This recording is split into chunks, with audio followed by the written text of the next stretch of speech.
we're lucky to be making stuff because a lot of people don't have the opportunity to do that. It doesn't matter how many people are in the audience. What matters is how do I translate how I'm feeling to whoever is in the audience. Well, I feel like once I told myself that, and I was telling myself like, yo, you're playing your music and you worked hella hard to get here. The people that I did connect to, they were really fucking with what I was doing. Welcome back to another episode of the Kurative Podcast. I'm your host, Kevin Satarji, and my guest today is singer, musician, and music producer Ian Santillano. Having inspiration from artists such as John Mayer and having roots from jazz, Ian recently released his solo album called 1856, which he and his band, the Housewarmers, perform at different venues and events around the Bay Area. In this episode, we talk about digging deeper to understand what you're passionate about, enjoying the process more than the result, and constantly being grateful for the opportunities that you have. Enjoy the show. Hello everyone. Before we get to the episode, I just wanted to say thank you for everyone who is watching the podcast on YouTube and listening to the episodes on all the podcast apps. There are many other ways to support the podcast. A few are to rate and write a review on iTunes. If you got value from the episode, you can share it with a friend, and you can email me at hello@kevinsatarji.com and tell me your story about which episode resonated with you. Also, when I announce my guest for the episode on Instagram and ask for questions, you can DM me your question for my guest. Lastly, you can subscribe and be part of the notification squad by opting in on getting notified on YouTube or any podcast app whenever a new episode is released. Thank you and enjoy the show. Thank you, Ian, for coming to my podcast. Of course, man. I'm excited. Happy to be here. For sure. And I know you came from Undiscovered. You performed with like Rocky G, right? I did, yeah. How was that? It was cool, man. It was my second time at Undiscovered. This time playing for another artist, Rocky G. He's the homie. Shout out Rocky G. Yeah, man. It was just community and the experience being on stage and playing for that community is just really cool. Yeah, and for the people that don't know what Undiscovered is, it's just like a party with like for, celebrating Filipino like traditions, like history and all that, right? Like Filipino businesses, artists and all of that. Exactly. That's like really what it's all about. And like I'm not going to front and say that I'm like really vocal about being a part of the Filipino American community. Right. But just supporting people that who really are a part of that culture, who are more vocal in there and really at the front line of get it? Yeah, I got it. At the front line of the values and the movements that Undiscovered is trying to cultivate. It's just a really, really cool experience for me, just being a part of it. Yeah. Even if I'm not precisely like super involved and stuff like that, right? You know what I mean? Like, yeah, it's something that I've given thought to, and like, how do I get more involved and how do I learn more about that and learn more about my history being a Filipino American and whatnot. But, I try to just stick to what I do well and use that to help out, Yeah. And it's an incremental process, so yeah, for sure. And so for the people that don't know you and don't know what you do, why don't you tell the audience, everything about you? Yeah. So I guess I'll start with my name. My name is Ian Santillano, and I am a musician, artist, producer, multi-instrumentalist, creative person, and I have music out on like streaming services and stuff like that. So I write songs and yeah, that's kind of like overall. Yeah, I mean that I feel like there's so much more about you and we'll definitely get through that. And so could you talk about like the process of how you got into music, how you started playing instruments, and then go all the way towards what you're doing now? Because I feel like there's a lot going on with what I've seen through like Instagram, through what Angelo told me, and that's how he referred us together. Yeah. So yeah, why don't you talk about your history? Man, so all started in like the 4th grade. Well, before that actually. Well, my brother, who's 2 years older than me, shout out AJ, he's cool. He picked up the trumpet in the 4th grade. Basically in the 4th grade where I went to school, that was the first year you could be in the band program. So he played trumpet, and I was inspired by that to pick up another instrument. So like I wanted to play saxophone really badly. So 4th grade, I was able to play saxophone, and I just fell in love with just music, not necessarily creating it. Like I didn't really know how to do what I do now, but just, Right. Just playing and stuff, just having fun. And I knew that it was something that I really wanted to do. And then like fast forward a couple of years, like 2 years later, I was playing a lot of Guitar Hero. Like real talk, I was playing like Through the Fire and the Flames on Expert, and like Nice. that really inspired me to want to play real guitar. And it also like made my love for music grow, because the whole game is kind of about you being a like rock star and For like, sure, yeah. dope musician, dope ass guitarist, whatever. So in 6th grade, I begged my parents to get me this shitty like starter guitar, electric guitar kit from Guitar Center that was like came with a video of Paul Gilbert, who's this really raw ass like shredding guitar player, and like it was like the thing that I wanted the most, like for a while. And they finally, I forget what holiday it was, but they finally like succumbed to getting me this thing that I wanted. And that's when I started playing guitar, and I kind of like kickstarted my journey, I feel like, into I guess to where I got now. Long story short, I played like learned off of tutorials on YouTube and stuff, learned off of tabs on the internet, like Ultimate Guitar. Mm-hmm. I learned off of my cousin, who was a big part actually in jump starting like my inspiration too, because he introduced me to one of my biggest inspirations, John Mayer. Oh, nice. He showed me continuum and gravity and stuff, and before I was doing that John Mayer stuff, I was like really into like metal and stuff, and like Guitar Hero stuff. Yeah.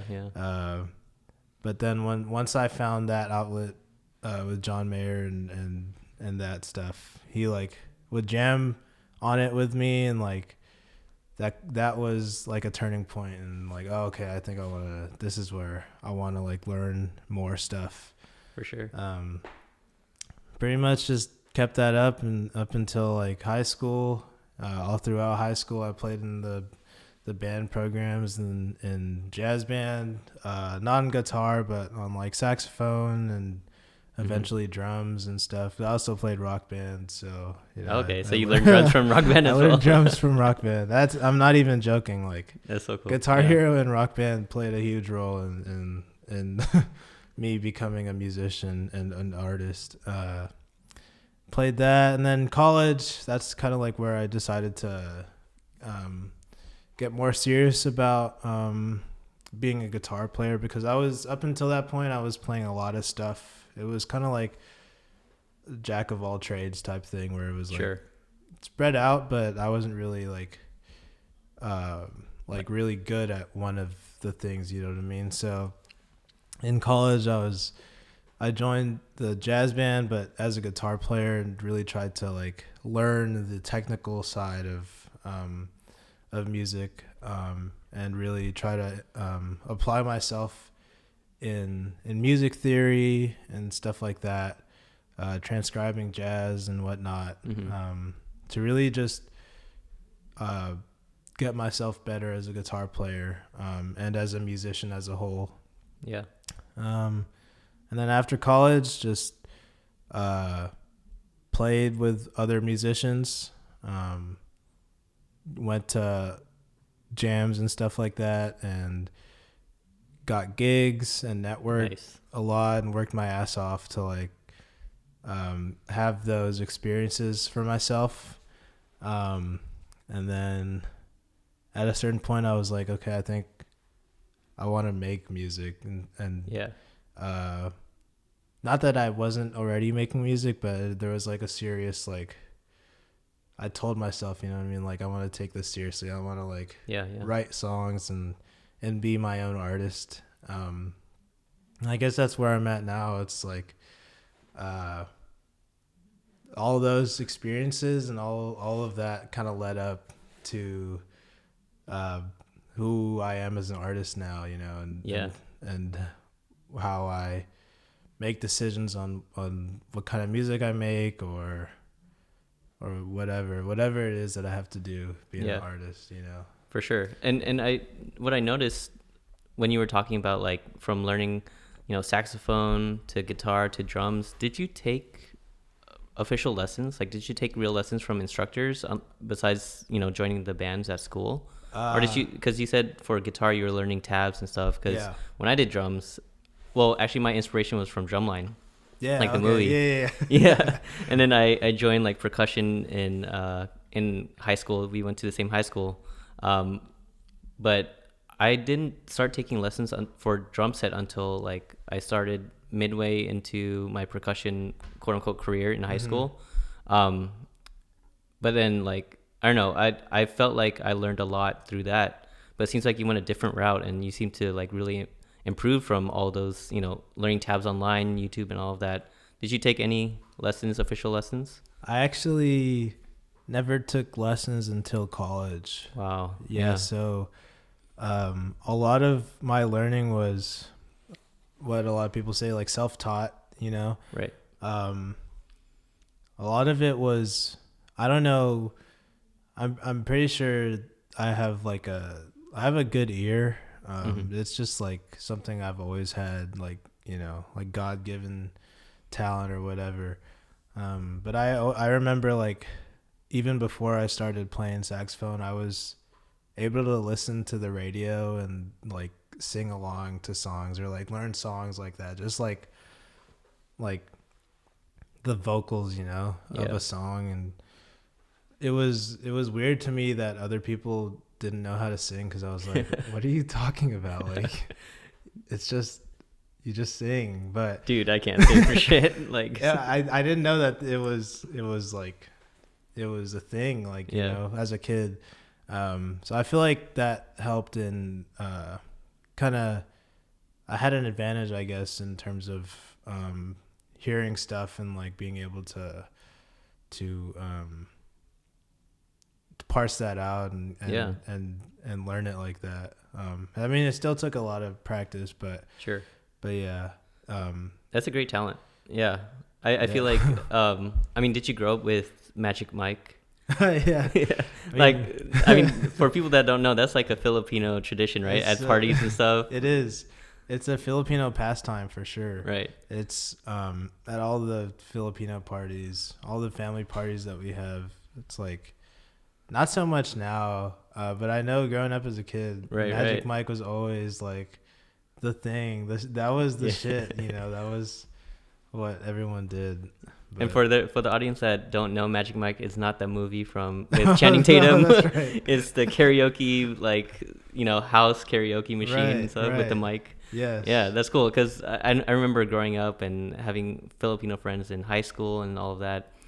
You know, they would have Magic Mike, and I couldn't sing like I was saying, and they would make us sing like at the parties, you know, like the kids, you know, my friends would love to sing, so I sang along, but yeah, I couldn't sing. So I felt like that's something that I don't know, it was really cool that it was really incorporated in your guys' traditions and your parties and all of that. Yeah, I feel like a lot of my early like development was, I'm sure it was through that, being around that culture and just, I don't know, just always listening to that. For and sure. just being like, this is cool. Yeah.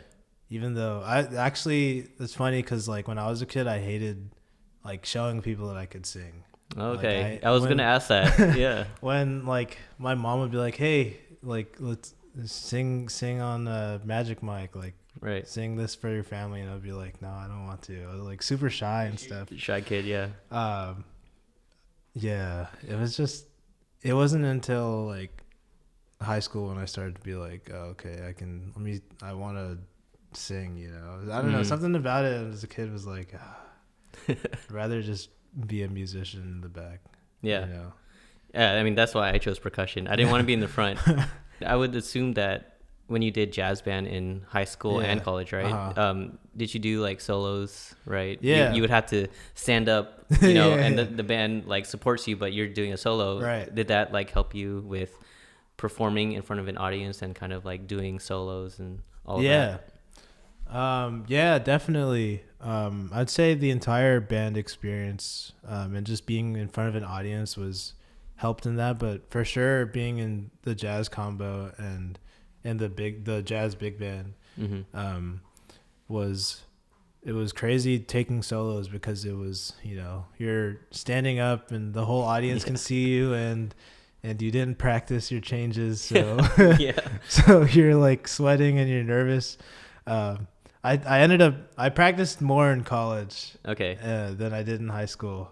In high school, it was like, oh, I'm in jazz band, and that was it. But I didn't really take advantage of being there and learning as much as I could have. But yeah, soloing in front of an audience is really scary. Right. You're pretty much completely vulnerable. Yeah. Because you know, everything that you do is laid out just on the line, and there's no overdubs, there's no retakes. You know what I mean? For sure. In a live setting, that's like what the audience hears is what they hear. And they could know sometimes, like if you mess up or you're Yeah. off key, you hit the wrong chord or something. Yeah, no, they will know, you know. Yeah. Maybe not everyone will know, but the people that you're thinking about when you're soloing, they'll Exactly. know. Yeah, for sure. You know what I mean? And yeah, I think that definitely set me up for like what I do now, because I take a lot of solos and stuff now. Yeah. And like, Yeah. just jazz in general is like a huge. I wouldn't say that I make jazz music, but that doesn't mean that jazz hasn't inspired like so much of the music that I make or how I play and whatnot. You know, it's just. Yeah. It's a great genre for sure. Yeah. Yeah, I always appreciate like bands playing jazz, and I just recently went to New Orleans. Oh yeah, dude, it's like it's amazing watching jazz bands play and stuff like that. So I forgot how much I appreciated it until I went there and came back. I was like, dude, it's still legit. Man, one of the most legit genres for sure. It's legit, man. When you see like really good jazz musicians play in a live setting, yeah. It's not like anything else, really. You know? It's just so, when someone is so well versed at speaking a language, because at the end of the day, like jazz is a language. Yeah, definitely could see that. I agree. It's so when there's one individual who's so good at just speaking sentences and paragraphs and you know, doing whole monologues, you put together like a whole band of those people, it's like, whoa, you know what I mean? It's just, you never know what's gonna happen, and that's really what jazz is all about, is just, you never know what's gonna happen on that stage. And but you know that whatever it is, it's at least if the musicians are all super raw, you know. Yeah, for like, sure, you know they're gonna kill it. And it's, man, jazz is awesome, man. It's yeah. So before we get into like what you play and the kind of music that you create, what kind of artists besides John Mayer, which artists really inspired you, or which other genres inspired you to make the music that you're making now? Yeah. So kind of, I like to use what I have, my inspirations, and then look at what they listen to and what they're inspired by, and then kind of like go from one thing and then just hop to other things. You know what I mean? So like basically I'm still a huge fan, but I was like crazy like fanboying and stuff over John Mayer. So like anything that he said or did or whatever, like I would do that or listen to it or whatever. So one of his inspirations and people that he would try to like play in the style of or like make music that sounds like is like D'Angelo. So D'Angelo is this R&B neo soul artist. He's like the neo soul artist. Nice.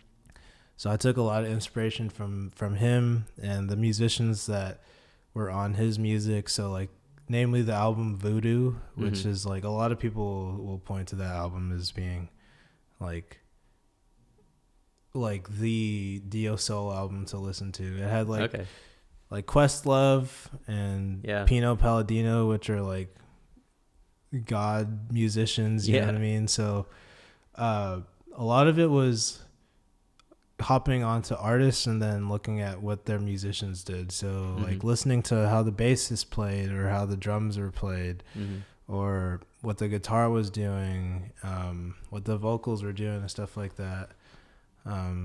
D'Angelo was huge.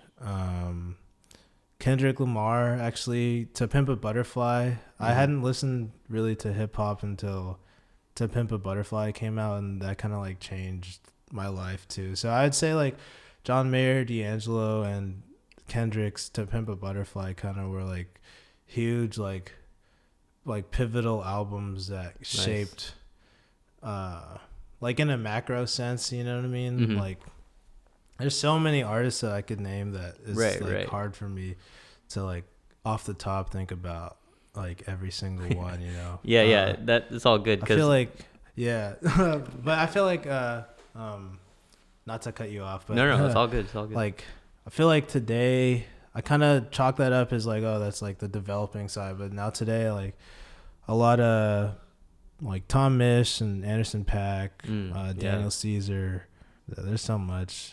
Asking about this for me sets the stage of like how your music came to be, right? And I think what's cool about you is that you don't just go with, oh, this artist inspires me. I'm going to look at what inspired them, because that artist that you're following is like a mesh of like multiple artists, right? They have people that inspired them and they mesh into their style. So the fact that you're going like outwards, at least one more level, you can go further as far as you can. You'll learn so much. Right. And you can see the connections and all that. So that's pretty legit. Like, I like that. I appreciate that. That's really how like I learn anything, but specifically with music, like it's just I keep going.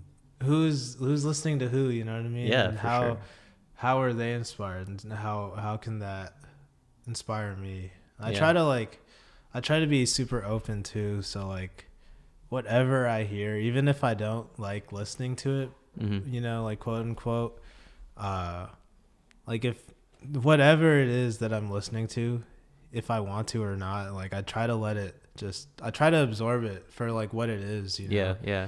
Like with an open mind and all that, right? Like even like really like stuff when you're shopping for like grocery, you know what I mean? Like you're at the supermarket and you're like, this song comes on. It's like, I'm always listening. It's cool.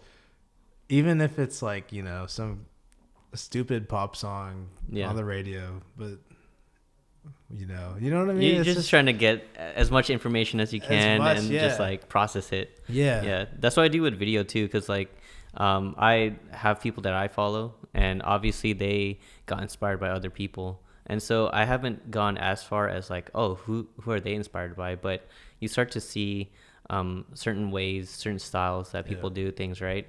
And then when I see like advertisements or when I see like Netflix documentaries or whatever, like I start to do the same thing where like I have an open mind, and maybe I'll be like, oh, I like that, I don't like that, and stuff like that. And I try to like dissect it and see, okay, this is cool how they incorporate it, or it's very subtle, but this is what they did, and I appreciate it, right? Definitely, man. Yeah, it's like there's so much work into the music, and like if you're really dissecting it and all that, you have an open mind, you can notice a few things and see if it is something that you can potentially incorporate, right? Yeah, it's to me, there's just so much that I don't know, right? So it's like, well, then just try to keep learning, try to make it that number of things you don't know less, even though it's impossible for you to know everything, just try to be inspired. Yeah. Yeah, that's kind of how I just operate. So. Yeah. I think I'm going to butcher like the saying, but if when you are at that point where you think you know everything, mm-hmm. that's when you don't know anything. It's like you always have to see everything as a student. You always had to have that urge to learn, and you can't think that you know everything, because for sure you're just gonna like lose in that sense. Yeah, dude. Sure. I feel that, man. Like there have been times too where I'm like, yeah, I'm the shit, and it's like fuck. I don't know shit at all. Like what, you know what I mean? It's just like there's reminders. So instead of having that drop off, every time that occurs, I try to just remind myself like, hey, like just keep going. Just instead of stopping and being like, hey, I'm here. Like just keep going. Yeah. Like, just be in love with the process. Yeah. And not so much like the rewards that you get for it. I like that. Yeah, just just keep. If you're always looking at the process, then I feel like, at least for me, I don't get too caught up in like feeling like I've made it or whatever. Sure, that's good. But even though I've had those feelings before, definitely. And same. But that's something I'm working on. How do you keep yourself in check then? I try to. I mean, I ask people. I ask my friends and my mentors. That helps me keep myself in check. So like Angelo. Yeah. Sometimes I'll straight up ask him like, hey, like, am I being an asshole right now? Like with whatever, it could be life stuff or music stuff. Am I being selfish about this or whatever? And like, he'll tell me, he'll tell me straight up, like what I'm doing, what could I fix and whatnot. And it's hard to ask, because you're admitting to yourself that you're not where you want to be, which is really uncomfortable, but really that's what life is all about. You shouldn't feel like you're at where you want to be. You should feel like you want to keep on growing until you die, Oh yeah. So for sure. There's infinite things to learn. There's infinite things. So like I ask Angelo and my girlfriend Jenny, try to ask her like, because she has a lot of wisdom and she sees things differently from how I see things. So I might feel hella smart about like, oh, like this is the right way to do it, but she'll be like, actually that's maybe not the smartest way to do something, Yeah. That's kind of like what Fire Away is about too. My song on 1856, kind of about just like being okay with the fact that you don't know shit, right? And being okay with growing and admitting that you're wrong about stuff. And I try to also just keep myself in check, just mentally, just practice keeping myself in check, because it's hard, because your mental game is so like unpredictable sometimes. Like sometimes you'll feel like shit and you don't know why. Oh, all the time. You know what I mean? All the time. And you're just like thinking about so much shit, and you're like caught up on ideas about yourself that may or may not be true. And yeah, it's just that self-doubt comes out of nowhere. It does, sure. Man. Like, I try to, I feel like your mind is as trainable as like, you know, like going to the gym and working out and stuff. Like if you train your mind, to be aware of how you feel when those feelings come up, and like tell yourself like, oh, actually I know what this feels like, and like I'm this or that, or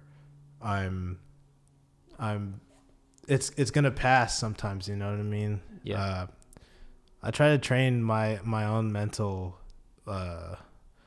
whatever to just be aware of like if I'm being not a good person. Yeah. No, I get mean? it. Yeah, like the way I see it is like, and I agree with you 100%, because for people who think that like if you can go through something without having like mental strength, you're not gonna actually go through it, like because there's so many obstacles that will get in your way. And one big obstacle that I found is myself. Yeah. Right. Like if you're not mentally strong, and that's something like you said, like you have to train yourself. It like going to the gym, like you have to train yourself to be positive and understand that any like obstacle that comes your way, you got to fight it. You got to like not let it stop you. Right. Dude, like for sure. Definitely, man. I feel like I've made like that shift like recently in terms of like really being about strengthening my mind more, because that's really the thing that's gonna stop us, you know what I mean? Yeah.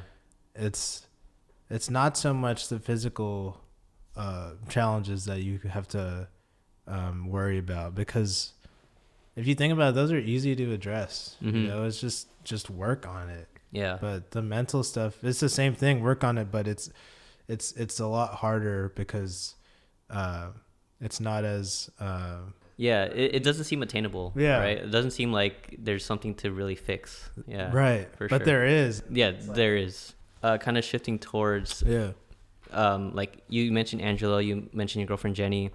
They're part of your band, the Housewarmers. Could you talk more about how that was formed, and you know, like what you guys are doing right now? Cool. So yeah, the Housewarmers,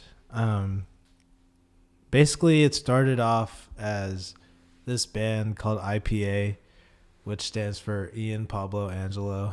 Nice. So me and Pablo's the homie. Shout out Pablo. I've known him since college. We were in I feel like we were in it was a open mic, or it wasn't an open mic, but it was one of those like showcase talent show type things, where I had been picked to play. It was like you don't audition, you like you submit something like a form and say like, oh, I want to play for this. Oh, right. And then you can get picked. So I got picked, and then Pablo also got picked. And then I was playing D'Angelo. I was playing Brown Sugar by D'Angelo, like guitar and vocals. And then he was there too. And then that's where we originally met. And because he was a big fan of that. He's like a huge hip hop head, all about that music. So we connected through that. That was like our freshman year. And then sophomore year, we started playing like jamming and stuff together. Eventually he joined the jazz band with me, and then we were playing in that setting. So we were just playing a large range of music together. So like hip hop and like R&B and jazz and really whatever. And this was in high school? This was in college. In college, yeah, okay. This was in college. Cool. So that's where I met Pablo, and then Angelo I met like my freshman year of college when I you've heard this story. Yeah, right? he told me. It was at a homecoming game, and then he just said what's up, and then I was like, yo, what's up? I know you from playing like xylophone and band. Right. I feel like that was like my first memory, and then like only memory of Angelo until like I actually met him and stuff. And then he formed a band called Sold Out Underground, and I played in that for a good amount of time. That was like my first like band setting, and then eventually Pablo crossed over into that as well. So that's cool. kind of where we all had been playing, and that was like Sold Out was like your typical. I mean, we weren't typical. Like I wouldn't say like that was a special band, you know. Sure, but it was like a cover band. We played for weddings and stuff like that. With like Noemi, right? Yeah, Noemi. Yeah. Okay. Exactly. Cool. And Gordon and them, if you know them. But yeah, I know some of them. Yeah. But I wanted like something more. I feel like not everyone in that band was taking music as seriously as like I was, and then I found out like Angelo was taking music more seriously as well, and like we didn't want to just try to push everyone to like get to where we were at, so we were just, you know, let's just do this thing and just play music, you know, because we just at that point we just wanted to play music. We just wanted to just create like music together in a live setting. So that's how we formed IPA. That kind of came out of Sold Out, and kind of just became an outlet for us to play music together that we could bring up to each other, and it was super easy to just implement it, you know. Yeah. A lot of like hip hop and neo soul and jazz stuff, because that's what we were listening to and playing to a lot of the time. So like a bunch of Robert Glasper stuff and like hip hop stuff that we would put like a jazz spin on, and like it was just super cool, just really organic, you know, no bullshit stuff, just like, hey, let's like get in a room and bring a set list and just fucking play, you know. And that's kind of how IPA became a thing. We were doing that for a while, for probably like, I'd say like a year, or maybe not even a year, probably a year it lasted in that configuration. But I was starting to shift what I wanted to do from just straight up just playing to trying to like orchestrate like shows and performances, you know, and not just like playing just to play, but right. I have more of like a focus and I guess like a showmanship. And that also came with like more musicians to play with. So Terry, the saxophone player, we met him through one of the parties that we were playing at. It was at Angelo's house, and it's called Nasa Bahai. It's like an annual house party that they throw. Oh, cool. And then we were playing there. It was pretty much, so we have like a big like a group of musicians that we play with, from Sold Out to people that I played with in San Jose that also like became part of the circle. Like Bernard, shout out Bernard, he's cool. And like just it was just a bunch of musicians and just jamming at a house party pretty much. Nice, and then Terry was there. I think Terry had just moved to California. He's from Kansas City. I think he had just moved, and he happened to be working with one of Angelo's friends, one of Angelo and Gordon's friends. So he went there, and they told him to bring a saxophone, so he brought it. And so we had no idea who this guy was. He was just there, and he was playing. He was dope, and he was killing it. So that's how we met Terry. And then Jenny, I met.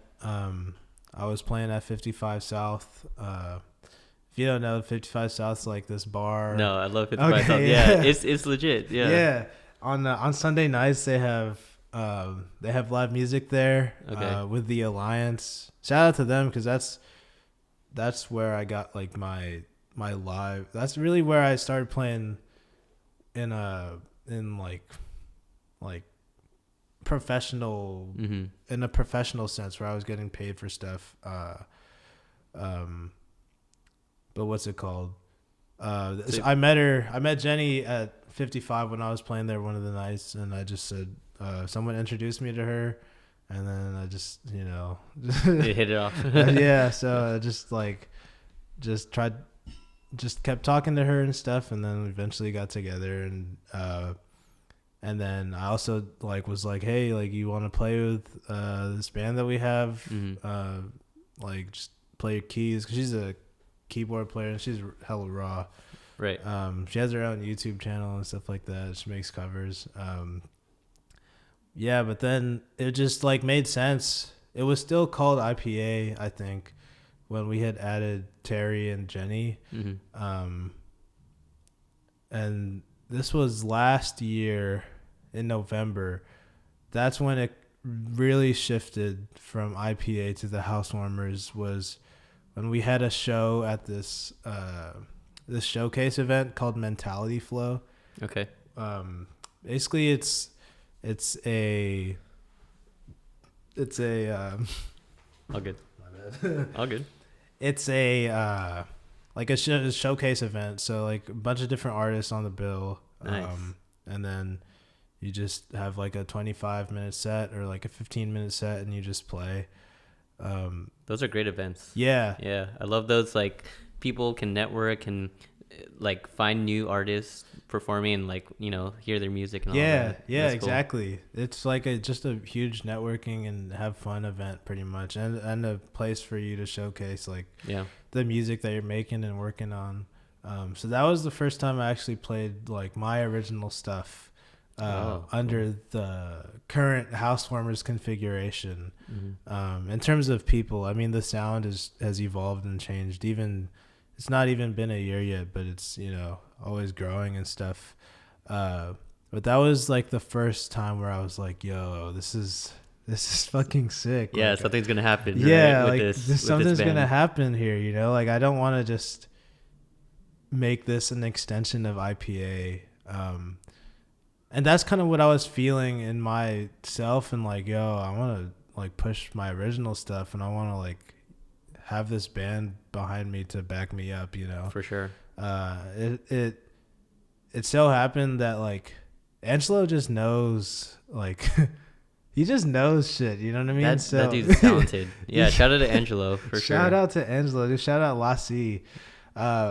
He sat me down after, not right after the gig, but we went to Starbucks, and he sat me down and we talked about okay, what's the future for what you want to do with music, and what's the future for IPA. And I was just telling him I want to make original music, and I want to push that out, and I want to perform that. I'm kind of done with not done, but I'm cover gigs and stuff like that. Covering music's not what I want to do. That's not fulfilling enough or something. It's not fulfilling for me in the long term, you know what I mean? Yeah. I don't want to just play at bars and just just play stuff like that. I want to say what I'm about, I want to tell my story and and show people what I do. And then I was he was just telling me okay, so what are you gonna do about that and stuff? And I'm always very I try to always look out for the band before myself. So I was I feel like we should keep IPA as a separate thing from what I'm doing, so that if IPA wants to still do what IPA does, and then make my thing a separate project, and let's just do that. And then Angelo was like, yo, why don't you just take control of the ship and just turn IPA into what you want, right, what you want it to do. So I was like, damn, yeah, you're right. So after that, it was that that night we had a rehearsal, and I was telling the band, or everyone, but there was one person who wasn't at rehearsal, but I was telling him yo, would you be okay with me kind of steering the ship and taking lead right in this band? We didn't know what it was going to be called yet or anything like that, but it was like that night was I was pushed to to take the lead, which that's in my heart of hearts, like that's like what I wanted to do, you know what I mean? Sure. But Angelo just brought it out. Right. You know. So and he probably saw what, like, you know, how you felt, Yeah. and like with the current configuration of the band, it's like this should happen. yeah, right? yeah, it's like the natural progression, you know Yeah, what I mean? for the sure. natural progression of what we were doing as musicians and IPA as a band. And it just made sense. Like we added Terry and Jenny, and the name doesn't make sense anymore because it's just three of us. And yeah, that's kind of where that's really how it evolved into the Housewarmers that we know today. Yeah, that's so cool, because I feel like that is what helped. That was what allowed you to perform your original music, right? Yeah. And with your original music, how did you come up with the tracks and all that? Because I know from what Angelo said, you had a whole list of music already made, and maybe you were trying to like curate which songs to go to 1856. How did you like come up with all the tracks that you put in that album? And then like what was the process like? Yeah. Creating those and actually finalizing it for the album. Yeah.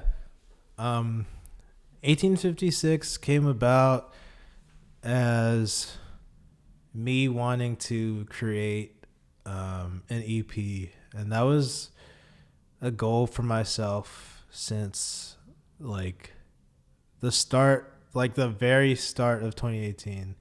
I think it was literally like New Year's Eve, and the clock had just hit 12 or whatever, and I told myself that I was gonna take music creation seriously. Yeah. So I made like a whole schedule for myself, like, because I wasn't working like a normal job, like 9 to 5. So I made like a schedule, like wake up at this time, like practice, ear train, do music stuff for this time, and then produce, and then whatever. So I didn't really stick to the schedule as much as I wanted to, but it was still really effective because at least having it made me like try to shoot for it, you know. Sure. So that kind of created a backbone for me just making music. At least I tried to do like a thing a day, like a beat or whatever, an idea, lay something down. Right. And I would name every project as like the date that I made it. Okay. So like, it was almost like every day where I would be making like something. Nice. And then I got to a point where it was like, I think I should, instead of making hella stuff, like make something and then finish it, and then be okay with how it sounds, like even if it's bad or if you don't like it or whatever, just finish stuff, because that's how you get better at something. It's not like just doing stuff halfway and then doing another thing halfway. It's like finishing an episode, you know, like if you're making a podcast, you're not going to get good at making podcasts if you're like, oh, this podcast isn't perfect, so I shouldn't release it. You know what I mean? Right. So let's start a new one and see if that one's going to be perfect. Yeah. Like it's not realistic to have that expectation. So when I was okay with making stuff and making whatever it is, if it's bad or good, just finishing it, that's really, I feel like when I had that like mental obstacle taken care of. Yeah. In terms of how do I make an EP, because that's how do you make an album? That's like a daunting task, you know what I mean? Yeah. So when I did that, basically I just kept churning stuff out. I mean, it wasn't like I mean, there's a lot of stuff. Yeah. There's a lot of stuff that people haven't heard. It's just for myself because, you know, like, that's the thing that, like, I'm okay with making shitty stuff because, or writing shitty lyrics because that's what it takes to make the song that you really actually want to make, you know? Yeah. I forget who I heard that from, but it was like this art. It might have been John Mayer. I wouldn't be surprised if it was. Right. But yeah, you can't write good songs without writing shitty songs. So I just kept trying to write songs, and then eventually I came upon like a collection of songs that were fucking sick. I'm not gonna lie. And then I would show like some of the snippets to like the Housewarmers and be like, yo, this shit's fire or whatever. But yeah, I had a collection of songs, and then basically I had produced all of them myself. Meaning like I played all the instruments, did all the vocals, so everything that is on 1856, basically I created it. Yeah, that's cool. That's like pretty much a solo project. Yeah, it's a solo project, and and that's how it was created, and then worked with Angelo really closely to mix the album, or the EP.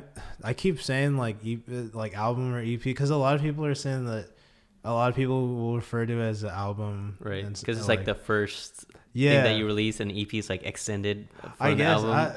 I don't know. I just called it an EP just because, like, I guess technically if it's less than 30 minutes and less than a number of tracks, then it's an EP. I think stylistically 1856 works better as an EP than an album because I feel like EPs can be more like mixtapey, of just, instead of, not to say that 1856 isn't a cohesive project, but it's not really like a concept album, you know what I mean? Yeah, for sure.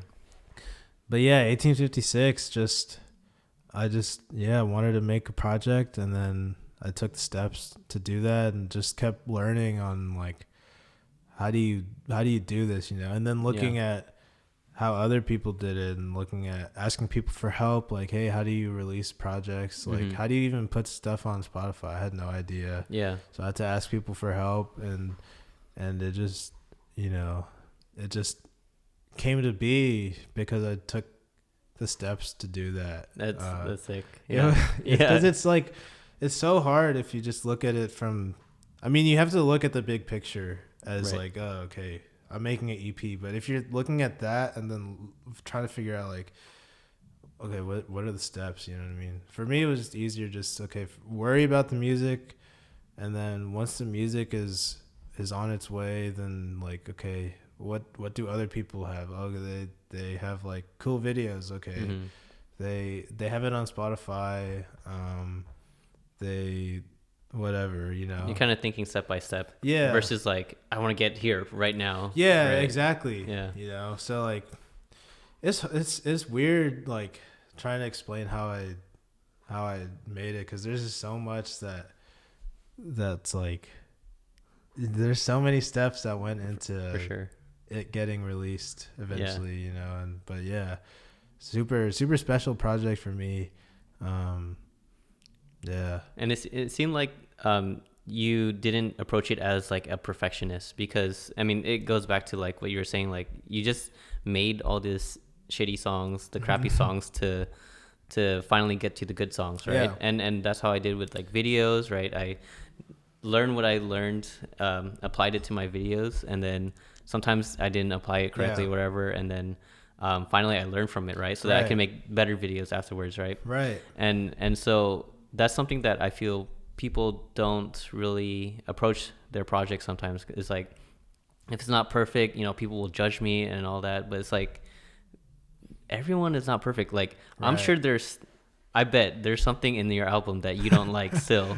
Like, that you maybe listen to and you're like, ah, shit. Yeah. Like, maybe I should have changed that. Like, maybe it's not as bad, but yeah. You know, no, like, I could have added something or removed something. I don't know if you have something like that. I feel like once it got to the like the mixing stage, I felt like at that point I kind of became more of a perfectionist in terms of like, yeah, you know what I mean? I feel like, okay, so like I try to separate the producing side from when you're creating, like when you're packaging the product. Okay. You know what I mean? Fair enough. Yeah. When I was just producing and creating 1856, there was no holds on anything. It was just whatever comes out of me, I'm just gonna run with it, you know, and then sort through it later.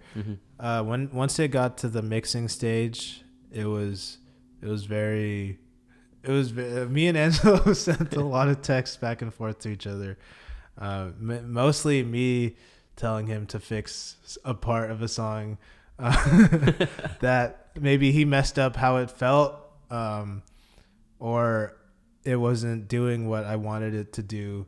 That was in my head, you know. I think you're asking him to tell you the story that you saw. Yeah. Right. That you tried to tell it. Yeah. So basically, what I would send Angelo is a demo of the track, which is what I would make like a demo, basically, which is like the rough mix and like an idea of how it should sound. The production and the arrangement and all that stuff is already final, or usually final, but we sometimes will go back when Angelo is mixing. So what Angelo does, basically, I give Angelo just like a bunch of shit, and then he has to like fix the problems sonically, right. Like sound wise in there, but then keep what message I'm putting in, how it sounds or whatever, how I mixed it, like retain that, sure, but still fix the problems that, you know, that I wouldn't catch, because I don't try to consider myself like a mixer, like how Angelo would do it, because like I said, I'm so just make it, you know what I mean? There's no rules, because as soon as I put rules on, like this should be this or that, or like the audio shouldn't be looking like this, or you know, like I feel like that limits me if I'm just like worried about all that stuff. But if I'm not, then I just let Angelo worry about it. Yeah, for sure. Make what I want to make. But yeah, I feel like it's really important to I'd say, like, I'm a perfectionist, but I'm aware of it. So when I know it's time to complete something, yes, I need to complete it. You know what I mean? Right? Yeah. You can't be just straight up a perfectionist where it's like, unless it's perfect, like you can't do it. Like, yeah, that will hold you back for sure. Yeah. But I still like to pay attention to like all the little details. And for sure. You know what I mean? Yeah, no, I get you. I'm like that too. Because when I made videos, like before I had deadlines, I set myself deadlines. Yeah. I would just be like, oh man, I have to fix this. Yeah, I'm not going to release it next day. Push it back. Yeah, push it back. But then, you know, with these podcasts and with some videos where I make it for people, it's like, I'm going to set myself a deadline. Yeah. I have to release it at this time. So, you know, I'll notice, like if I turn it in or whatever, I upload it, I'll notice that I still didn't fix that for sure, right? But you got to do it. You got to send it over. Yeah. Or else you're never going to release anything. Exactly. Exactly. If you're never going to make a podcast, you can't call yourself a podcaster. Exactly. You know what I mean? Yeah. If I'm never going to write a song until it's perfect, then I'm not a songwriter. Yeah. You know what I mean? Yeah. Unless you actually do it and put it out in the world, then you aren't that. So, and that's more important than making it perfect, which you can't do because you don't have the experience of making it. So it's like, but it's just, it's a constant learning process. It is. Yeah. You gotta just be okay with that. Yeah. Yeah. And definitely there are parts in 1856, if you listen back at it, like I'm pretty sure like, oh, you know, this could be better or whatever. But I don't even try to like listen to it like that, because it's its own thing, you know what I mean? It's don't let it eat you up, just like enjoy it. Just, it's not part of me anymore. Well, it is, but not in that way. It's its own like living, breathing thing, and like that's what it is, and that's what it'll always be, for sure know? And so now, like, what's the next thing, you gotta move on. You gotta move, and I'm really proud of 1856, and like and how like I'm proud of everything that all the people that were a part of the project too. Even though it's a solo project, like it takes a village, for sure, to so much help and so much guidance from people to allow me to do that. It's not really me. It's it's just my name, and I'm just the artist, but it takes so much to do that. But yeah, it's 1856 is 1856, and now I'm trying to make more stuff. Like Frontline. Frontline. It's a different sound, and I like it. It's sick. So then when it comes to like performing, right? Because you have your band now, the Housewarmers, performing your music, and feel free to fill up your water and stuff with that. So like, with the Housewarmers, with performing at like Undiscovered and different shows, like I saw you at Dirty Bird Lounge. That was cool. How did you prepare for that? Because there's always going to be things that you can work on as well. But how did you know that this was ready to perform? Like, did you guys practice a lot before you started taking shows, or did you say, let's just take shows and we'll just improve every time as well? Because like I would think that it's a similar process where you're always going to learn after every performance. Definitely, it's the same mindset. We, of course, there's a practice period, and there's like preparation, but at a certain point, like you're ready to go, you know what I mean? Even the performance is deadline, right? Yeah, exactly. Like, we really weren't trying to get caught up in like, hey, let's make this perfect. And I even said that like this, like the audience isn't looking for perfect. We're not looking for perfect. We're just looking to perform and like tell people and tell people how we feel. I feel like that's the number one thing in music, is how do you translate what I'm feeling to the audience? And if you translate that well, then that was a good performance, whether or not you made mistakes or whatever. And I think that's making mistakes is good, because that's how you learn, for sure. If you look at the Housewarmers back in November of 2018 to now, like it's a huge difference, I'm sure, of like just how we sound musically together, just like nuances and stuff like that.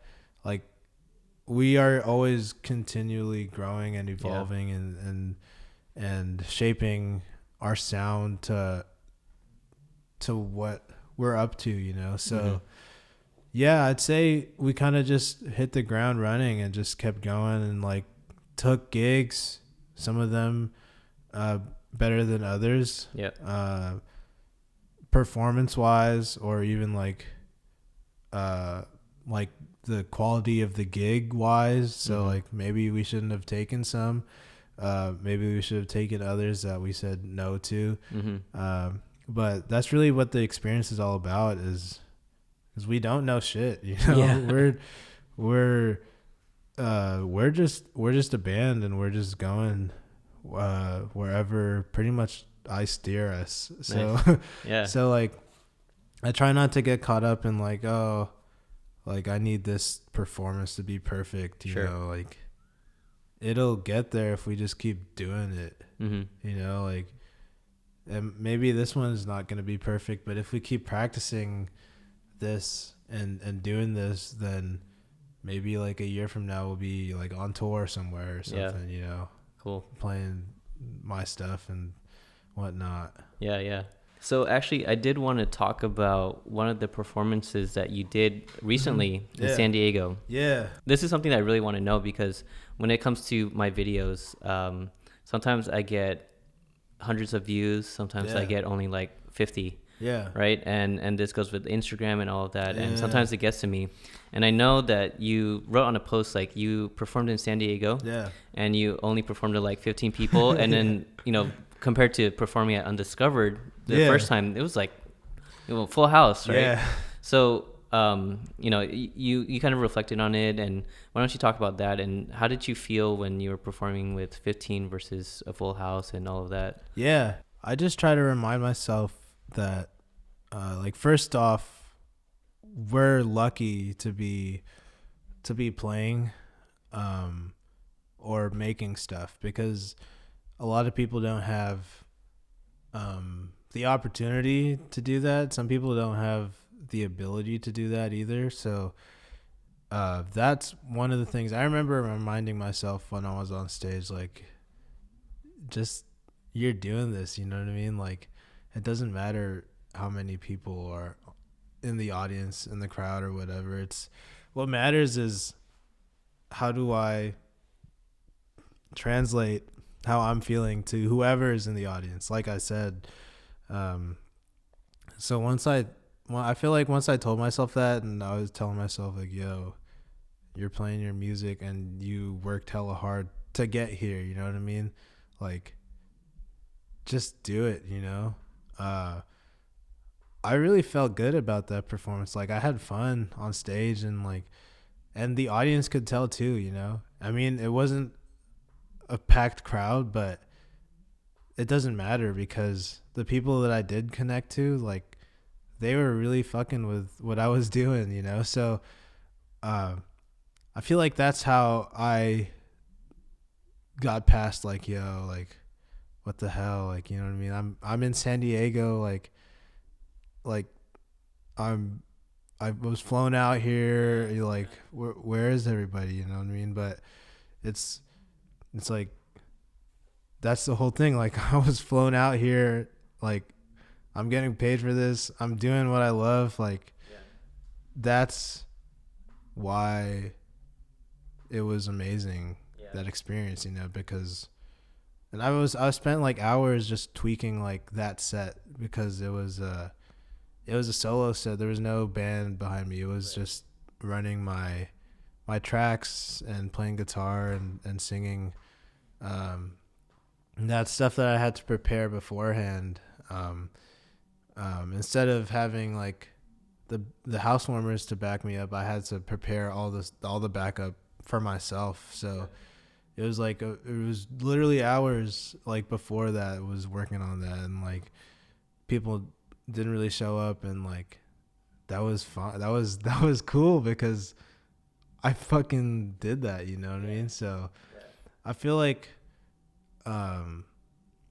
like what I was saying earlier, now I'm gonna think I can think about what I'm saying. Like probably months ago, I wouldn't have been the same way. I would have been like, what the fuck, you know, like, this is not what I like. Where is everyone? Right. You know, like, then you start to doubt yourself. Like, is the stuff that I'm making, like, is it really dope, or is it like, you know, like, sometimes you could use the audience or the numbers or whatever as the barometer for how good of an artist you are, or how good of a podcaster you are, or whatever. And like the whole thing about training your mental voice to be like, yo, like it doesn't matter really, you know, it's about doing it.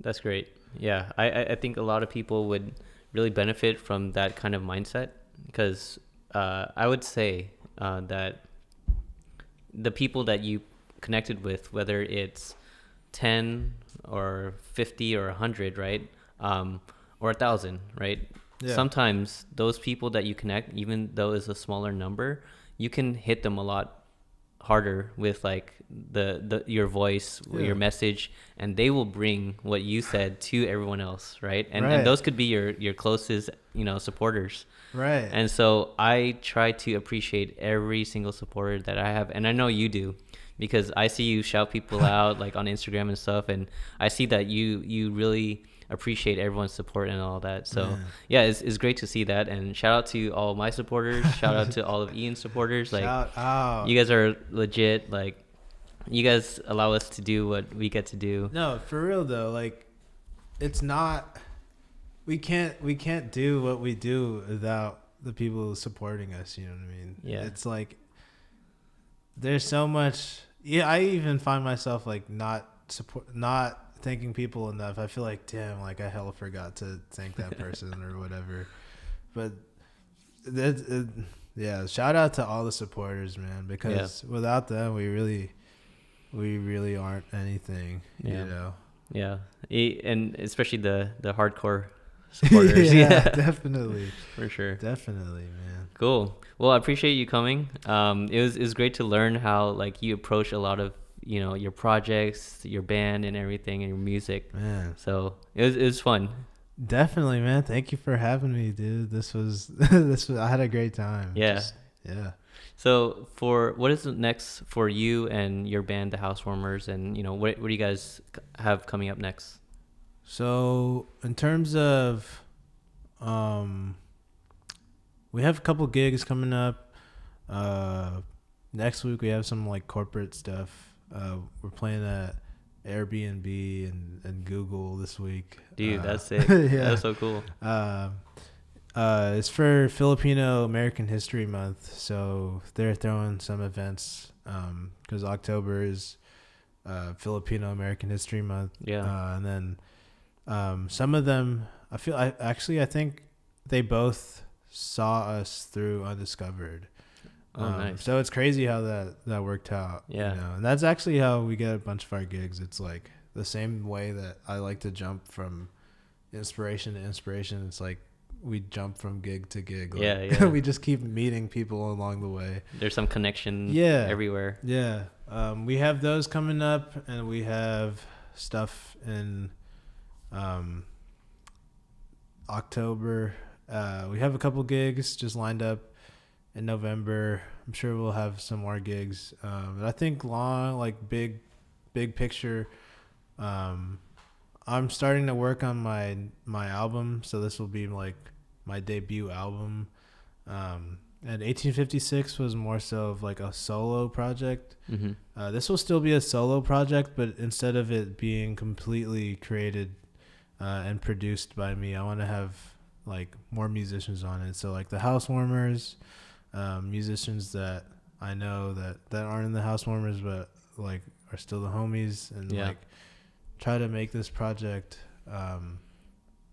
be about more than just my ability to create something on my own. And then the Housewarmers, just keep playing, just keep on growing and building. And then who knows? I'm hopeful that we'll be able to create our own stuff together as the Housewarmers, separate from my stuff. But yeah, it's its own entity. It's its own like living, growing thing. So we're working on just seeing where that takes us. Yeah, for sure. And then just backing me up. Yeah, for sure. Yeah. But yeah, I feel like that's what we have in store for the future. Cool. Yeah, so for anyone who wants to follow you specifically, follow the Housewarmers, where would they go? Yeah, so on Instagram and Twitter, Ian_Santillano. That's my handle. And then on like all the streaming services, Spotify, Apple Music, SoundCloud, whatever, Ian Santilliano, just without the underscore. And then you can follow the Housewarmers on Instagram. It's the.housewarmers, period. Yeah, just go check out our stuff. We have a lot of dope content. Yeah, new music on the way eventually. Yeah. Yeah. So for all you listeners, listen to Ian and his band. Like, I love the music. You're making great stuff. So keep going, man. Thank you, man. Cool. Wow.